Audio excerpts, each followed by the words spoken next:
전도서 1장에 보면은 이 모든 것들이 다 의미가 없다. 해 아래 정말 새 것이 없다.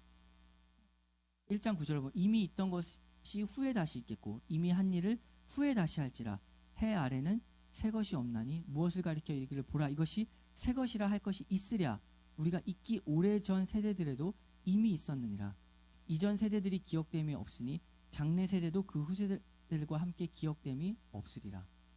막 새로운 것이라고 했는데 이 모든 것들도 다 해 아래 새 것이 없다라는 것이죠.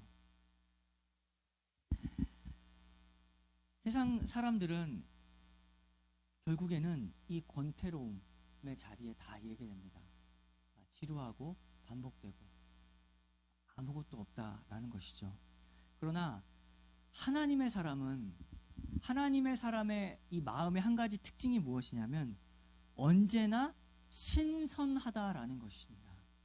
하나님의 사람은 말씀을 봐도 이 말씀 매일 봐도 새로운 것이죠. 매일 봐도 새롭습니다. 오늘 복음을 이만큼 알았는데 하나님이 주시는 더 깊은 하나님의 말씀은 무엇이지? 라고 하루하루가 더 신선해지는 것이죠. 하나님의 자녀는 늘 신선함이 있습니다. 하나님이 주시는 지금 이 순간들의 말씀이 있죠. 오늘 주시는 정말 생생한 하나님의 말씀이 늘 주어진다라는 사실에 우리에게는 소망이 있습니다. 권태로움이 없죠. 다 똑같은 얘기가 아닙니다. 오늘 들어도 새롭고 내일 들어도 새롭고 나이를 많이 먹고 경험이 많아도 새로운 것이 하나님의 나라에 속한 하나님의 백성들의 상태입니다. 그래서 우리는 세상 사람들의 여유와 다르게 하나님이 주시는 소망 안에서 진정으로 참된 미소를 가질 수가 있죠. 웃음을 가질 수가 있죠. 사람들하고 이제 나이 많고 경험한 많은 사람들하고 얘기하면 재미가 없습니다. 왜냐하면 이 얘기하면 벌써 저 얘기한 걸 알아듣고 저 얘기하면 이 얘기를 다 알아듣죠. 다 거기서 다 똑같은 자리입니다. 많이 경험을 하면 다 그 얘기밖에 나오지 않습니다. 다 똑같죠. 집 얘기하고 아파트 얘기하고 주식 얘기하고 직장 얘기하고 다 똑같은 그 나와 말이 그 테두리 안에서 똑같은 얘기들하고 똑같은 지혜를 하면 유튜브 한번 보시죠. 다 똑같은 얘기입니다. 돈 어떻게 버는지 지금 이때 어떻게 투자해야 되는지 다 똑같은 얘기하고 있습니다. 거기서 지혜롭다고 하는 똑같은 얘기, 거기서 아주 새로운 것을 한다는 똑같은 얘기에 다 똑같은 테두리 안에서 계속 있죠. 들을 것이 없습니다. 새로운 것이 없습니다. 자극 주고 동기부여 막 하는 그 똑같은 얘기입니다. 여기서 동기부여하고 여기서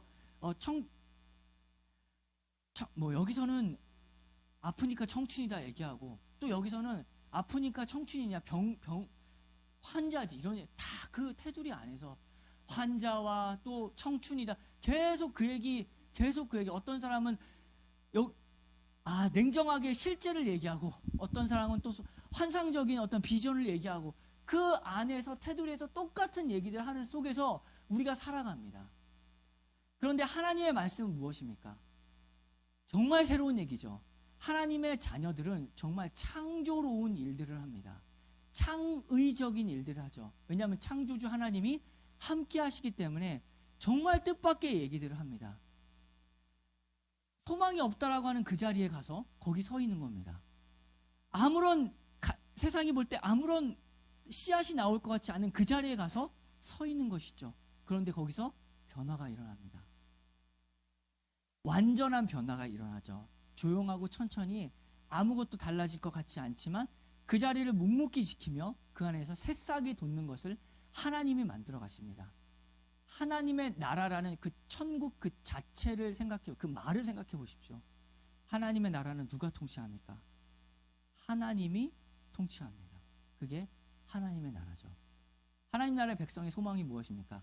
하나님이 일하신다는 겁니다. 그게 소망이죠. 우리가 일하는 것이 아니라 하나님이 일하시는 자리에 우리를 그릇과 도구로서 사용하시는 것입니다. 우리는 늘 소망이 있는 자리에 있는 사람입니다. 사람 변화는 하나님의 나라에서 일어납니다. 교육으로도 안 변합니다. 사회 개혁으로도 변하지 않습니다. 우리가 늘 매번 알고 있으면서도 매번 속고 있는 거. 새로운 대통령이 나오면 뭐가 변하는가? 뭔가 새로운 게 일어나면 맨날 똑같지 않습니까? 그러면서도 또 새로운 어떤 정치적인 얘기하고 또 새로운 걸 얘기합니다. 그래서 변하는 것이 아니라 사람 그리고 생명은 어떻게 일어나냐면 하나님의 나라에서 일어납니다. 사람은 교육으로도 변하지 않고 정치적으로도 변하지 않습니다. 생명이 들어가야 변하는 것이죠. 오직 예수님이 그 사람을 완전히 변화시킵니다. 그 사람의 몸도 변화시키고 그 사람의 생각도 변화시키는 것. 그것은 하나님의 나라에서 일어나는 일입니다. 누룩의 변화가 실제로 하나님의 나라에서 참으로 일어났는데 우리 자신 그리고 우리 교회는 이러한 변화를 맛보고 있는가 물어야 할 것이죠. 우리 자신은 그러한 변화를 경험하고 있는가? 이미 일어난 일임에도 불구하고 우리가 그것을 누리고 있는가? 내가 그리스도와 함께 십자가에 못 박혔나니 그런즉 이제는 내가 산 것이 아니요 오직 내 안에 그리스도께서 사신 것이라. 이제 내가 육체 가운데 사는 것은 나를 사랑하사 나를 위하여 자기 몸을 버리신 하나님의 아들을 믿는 믿음 안에서 사는 것이다.